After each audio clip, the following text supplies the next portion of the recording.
What is up, people? It is me, Monster58, and welcome back to another video review. Today we're going to be taking a look at the Transformers Studio Series Bumblebee concept art Decepticon Rumble. Obviously, being one of Soundwave's minions, this is very nice to see, and obviously being the concept art, he never actually, from my knowledge, appeared in the movie. I actually don't remember him appearing. The only guy who actually appeared of the minions, I believe, was Ravage. So it's really nice to see sort of what their idea would have been if they had Rumble and or Frenzy in the actual Bumblebee movie. So really, really cool stuff, and I hope they sort of continue this line with maybe some discontinued Transformers from even like the previous movies, like 2007 and stuff like that. That would be pretty cool to see what the designers might have been cooking up, and that they just never released. But regardless, taking a look here at the little packaging, you obviously Transformers. You can see the Transformers Bumblebee Studio Series, concept art Decepticon Rumble. You can see some very nice artwork of Rumble up there. You got the Bumblebee Studio Series, Transformers Generations, Transformers there across the side, some more nice artwork there of Rumble. Then we have some more nice artwork there of Rumble, and then we do have some obligatory product shots right here on the back. Transforms in 11 steps, and then I also believe that this little background here is just the Cybertron stuff, so it's pretty, just it's cool, but it's nothing that I really care all that much about. But yeah, I think that's really it for the box. So without further ado, here we have Rumble, and yes, that's some new editing stuff I'm messing around with, trying to do a more unique little transition from the packaging to the actual Transformer. But here we do have Rumble in his thing mode. Basically, at the end of the day, as we all know, getting to zoom this guy out, the only reason that this guy has this very wonky alt mode is because of this guy. Soundwave. We do have Soundwave here. I do have the original Soundwave from the Bumblebee, the Studio Series Bumblebee Soundwave, and so the obvious thing to do is to open his chest here, and then you can very easily stuff Rumble right inside of there, and then very easily close it up, and Soundwave looks all pretty with him in there. Now, obviously, it's really hard to see. It's very hard to see him in there, but yeah, that is the primary function. But taking him back out, actually lift this all up so that it's easier to push him out, because it's easier to push him out when you have both sides of Soundwave open. So we'll get Soundwave back in later, but taking a look here at Rumble himself, he looks fine. I mean, it's just a whatever mode. This is, again, primarily there just due to the fact that he needed a way to fit inside of Soundwave's chest. But yeah, you can see very nice blue paint. You have this not drab or gray, you have this more gunmetal gray, which is nice. The light blue here, some gold accents around as well. A little bit of red here as well. There's you can see the head right there. But yeah, pretty much, it's a whatever alt mode. They needed to have him transform, but it makes sense that he's a kind of whatever mode. I just wish he kind of had a more cohesive mode, I guess. I mean, it really wasn't that much different from Ravage, if I'm perfectly honest. But very nice to see that they at least went to have this guy transform so that he actually fits inside of the Soundwave that we had and we got, a couple years back at this point, I believe. So setting this guy here, we're going to do a quick little comparison. There's not really much you can compare this guy to, so I set him right there. And as you can see, here he is with the Legacy United, Core Class, Infernac Universe Boulder Crash. And obviously there's going to be a huge size difference just due to the fact that this guy doesn't actually have to fit inside of somebody's chest. So very, very, insane size difference, but the value of this guy, part of the value obviously is that he can actually fit inside the Soundwave's chest, which also gets me to say this, is that when it comes to this figure, the only reason I think that the major reason you should be getting this is obviously if you have the Soundwave. Getting this as a standalone is kind of like, I think it's cool to have maybe a little guy in a shelf, but at the same time, the main point is to pair this guy alongside Soundwave. So yes, there is a big stark contrast, but I do think that, again, the value is in this guy in terms of being able to fit in the chest, and also some other cool stuff that we'll show when we get into the transformation and finally into robot mode. But yeah, you can see the very stark size difference between these guys. Again, this is, this random thing mode, so meant to fit in this chest. So at the end of the day, is there a huge size difference? Yes. Does it mean that I don't think he's worth the core class price point? Not necessarily. Alrighty, folks, and with that out of the way, it's time to just get into the transformation. I mean, the transformation is pretty simple. So taking a look here, what we're going to first do is lift these up, and then we're going to split these. These will become his legs, and you can take his guns out and remove those, and then you can just fold the little feet down like so. Then what you're going to want to do is take the arms and twist them around. You're going to twist those arms around, twist them forward, rotate the entire chest up, Then you're going to fold these down and then fold these out as well. Do the same thing here. Rotate these down and then just fold these out as well. And then all you got to do is take these, and then essentially on this robot mode, you have two little pegs here, and then on each of his guns, you do have the handles, so you can actually just plug those into his back to give him that sort of G1 look. And then, ladies and gentlemen, here we do have the Transformers Studio Series Bumblebee movie Core Class Decepticon Rumble concept art in his very cool looking little robot mode. And yeah, at the end of the day, I think this guy does look very cool. So taking a look in at the details here, you can see very nice head sculpt, very reminiscent of G1. It's very hard to see his mouth, but there I can tell you, to my knowledge, actually I'm looking, I thought there was, but I guess he doesn't even have a mouth. But the head sculpt is very reminiscent of Rumble. I just wish there was a little more paint on this guy, on the head particularly. But you do get some nice detailing, so again, all that nice, decent detailing comes out through here. You got the nice molded in details there, got the red there, got more little that gunmetal gray, yellow for the crotch there, a little bit of yellow accenting for under his shoulders essentially, a little more yellow accenting for his feet as well, red, a little red there as well. And then his backpack is very clean. He's not really got anything crazy. So overall, I do think that he looks pretty solid all around. It's just, yeah, the size definitely can throw some people off for, core class standards, especially when, that this guy is obviously a core class figure. So overall, though, I still do think he looks good, and I do like the fact that he is actually pretty well painted, all things considered, besides the head, in my opinion. Now, for his accessories, taking a quick look here, you can take a look at his guns. He does look kind of weird without him, but taking a look at him here, you can see these are very nicely molded. I think they have some pretty nice detail considering how tiny they're supposed to be. So really nothing crazy, but I do think that they look very nice at the very least. So you can see very nice all around. I do think that they look pretty solid. So overall, when it comes to this guy's robot mode, I think that he looks perfectly fine. It's just obviously he's a tiny core class figure. So we're just going to plug these back in here like so. You can obviously have them whichever way you want. I personally just have them whichever way I feel like I have them. So, yeah, I think that's really it for the major details and the accessories of the robot mode. And so what we're going to do now is we're actually going to set this guy off to the side real quick and do some comparisons. Alrighty, folks, so here we do have Little Rumble here with the Core Class Boulder Crash once again. Again, obviously there's a huge size difference, but again, I think that the way that this guy is scaled, as well as the play factor by being able to put him in Soundwave's chest, does make up for the size difference. You can argue differently, and I can definitely understand you disagreeing with me on that point, but I do think that he is fine regardless of his size in comparison to other core class figures. But yeah, you can see the scale here, and obviously these two characters have never ever met, but I think the scale is fine. Alrighty, folks, and here he is with Ravage, and as you can see, this is where obviously the scaling goes into, is with Little Ravage here, and any other minions, the cassette minions that they decide to do for Soundwave himself from Bumblebee.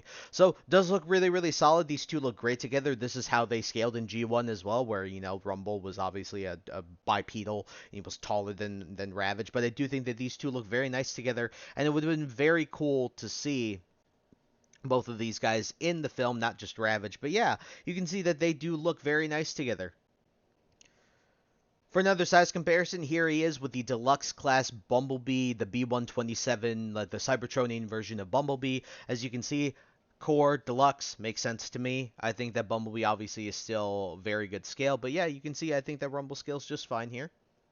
And finally, for the final comparison, here's Little Rumble with both the Bumblebee Studio Series Voyager Class Starscream and the Bumblebee movie Voyager Class Soundwave. And as you can see, these three do look very, very nice together. Just got to get Megatron in here for the final little comparison. Obviously, actually, we'll even throw Ravage here. But yeah, you can see that these guys all look very, very nice together. Also waiting to get Skywarp as well, because I know that they confirmed that they are making a Studio Series Skywarp for Bumblebee. So it would be really, really nice to get that guy in him. But yeah, you can definitely see these guys. They all look very nice together, and Rumble looks great amongst his kin. Alrighty, folks, it's time to get into the articulation, and it isn't the best, but it's a core class figure, so what are you going to do? So taking a look here, the head, I believe, is on a ball joint, so you can do a full 360, but I don't think you can really look, I mean, you can look up, actually half decent, and down a lot more than I'd expect. The arms can also do a full 360 because they're just on these joints here, and then you do have these, like, odd, like, it's a weird, it's like there's a hinge at each joint here, but you can, have this articulated in the way that it is. It's pretty funky. There's no rotation here, no waist articulation either, but you can kick forward pretty far, kick back very far. You also have a little more than 90 at the knee, and then you have no ankle rocker. But still, regardless, the poses for this guy are actually a lot more like dynamic than I initially thought that you could. So it's pretty cool to see what you can do with this guy, considering that yeah, it's not a, just a little core class figure. That's what I was trying to say. Goodness me. But yeah, considering he's just a little core class figure, way more articulated than I expected him to be. All right, and before we get into the final transformation, or excuse me, the transformation back to his cassette thingy mode. At the end of the day, the one thing I'd like to address is obviously this little guy's design. I do think that it's pretty interesting how they decided to, instead of going with like a cassette, they just kind of went with like not excuse me, instead of just going with like normal arms and then having the pile driver bits be actually, similar to how he was in the 80s, where he would just transform his arms into the pile drivers. So I do find it kind of interesting that they went with that design, and that's what they were actually thinking of. Now, obviously, we don't know whether Rumble would have had actual hands, and that he would have just transformed his arms into the pile drivers like he did in the 80s. But considering that this was the concept art, it seems like he was meant to just have pile driver hands, and this would be pretty consistent if I think about it, in the sense of, if you guys played the War for Cybertron, Fall of Cybertron games, there is a mission where spoilers, so if you don't want to see any spoilers for Fall of Cybertron in particular, click off the video for the next like 30-40 seconds. There's a mission in that game where essentially you have to revive Megatron, because Megatron gets killed at the beginning of the game. And what ends up happening is you are playing as Soundwave, and you have to use Rumble to get into these small crawl spaces in Soundwave's lab, because Rumble's the only one who can do that. And when you see Rumble, he actually has, like, they're not quite pile driver hands. They're kind of like a mix between claws and pile driver hands, and that would be consistent with the sort of design like we see here with this little Rumble. So I know I'm maybe dragging it a bit just due to the fact that this is a core class figure. Why am I going to talk about that? But I think it has some merit to discuss the actual design, because it's pretty cool, again, that they're doing these concept design things. So I really hope that they continue with it. So finally, after all that little discussion and rambling, let's get into the actual transformation, which is very simple. So we're just going to remove the guns for now. And all you got to do is straighten these out. We'll straighten everything out, and we'll just do it from sort of square one.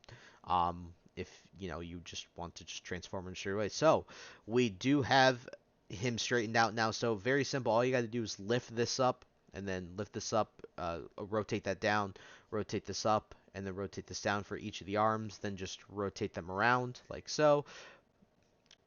Rotate the entire waist section like so, and then you just got to rotate these in like that. And then the last thing you have to do is, so what you'll notice is in between the legs there are two pegs. There's a big round one, and then there's more of a flatter one right there. So what you got to do is, first you got to fold in the toes, and then what you have to do is you're going to fold these up on top of these curved bits, so make sure that these are facing up when you fold these down. And essentially what will happen is you take each of his guns, and then for the rounded peg you take this more pistol looking gun like this one, and then what you got to do is you got to plug it in like so. So make sure the back is facing the bottom of the legs, and the same thing here, but you have to make it so that the gun is sort of backwards, so they're back to back. Then plug it into the actual one, so there's tabs on each side, so you can see the round tab there, and then the longer one, and then you just got to squish them all together with the leg, and then you just got to fold this down. Oh, excuse me, sorry, I don't know what I'm thinking. No, you got to do it like this, where the guns are facing up, because you need the clearance. My fault for that. I apologize for that, folks. You just reverse it like this, then plug them together so that they fit in this little crevice here right above his head, and then you just fold them down, and then this should not really tab into place but rest securely in place like so. And here we have Rumble back in his little thing cassette, not a cassette mode. Alrighty, folks, for my final and concluding thoughts on the Transformers Studios series Bumblebee concept art Decepticon Rumble, this guy's pretty solid. I mean, the only real major qualm I have with this guy is the actual cassette mode thingy. It's not really anything. You could pretend it's a spaceship or a space pod or something like that, but there's no real, like, I don't know, cohesion to his actual alt mode. Now, obviously, that's also pretty consistent with this guy here, but at the end of the day, I do wish that they were both a little more consistent than rather than just blue or gray brick. You know what I mean? Like, I wish it was a little more cohesive in that sense. But again, it's a core class figure with a little over budget. I get that the most of the play factor is obviously in being able to stuff Rumble inside of Soundwave's chest here, as you can see. But yeah, I just wish there was a little more cohesion with that. Also, don't really knock off on this figure for its articulation or anything, because I think it's a core class figure. So, you know, how much articulation can you realistically expect from a core class figure? But I do think he looks great. I think that the idea of, you know, his concept art in general is really cool, and I hope that they continue with this.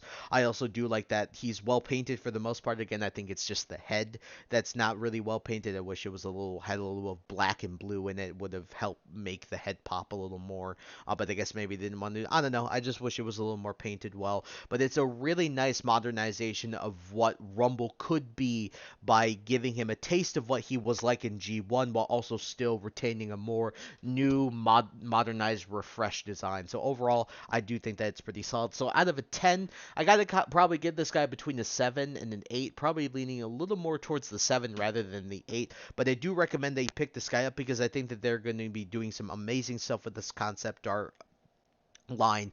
Especially, I cannot wait for that Megatron. I have that Megatron on pre-order, and you guys will definitely see a review for that. So I'm really excited to get that in, because that Megatron design, whoo, I really wish it made it into the actual movie, because my lord, that Megatron design, like, just like the art in general just looks peak, even not even having the figure in hand. So I picked mine up on the Big Bad Toy Store. Well, actually, no, I picked mine up on Hasbro Pulse. I'll leave a link to that in the description below. But also, it is available on Big Bad Toy Store, so I'll leave a link to that as well as Amazon in the description below. And yeah, I think that's about it. So I thank you guys so much for taking the time to watch this video. Please like, comment, rate, and subscribe. Share this video with your friends. Also follow me in the socials. Those will be linked in the description below. And with that, guys, I thank you once again so much for taking the time to watch this video. And I'll catch you all in the next one. Hope you all have a wonderful day. Peace.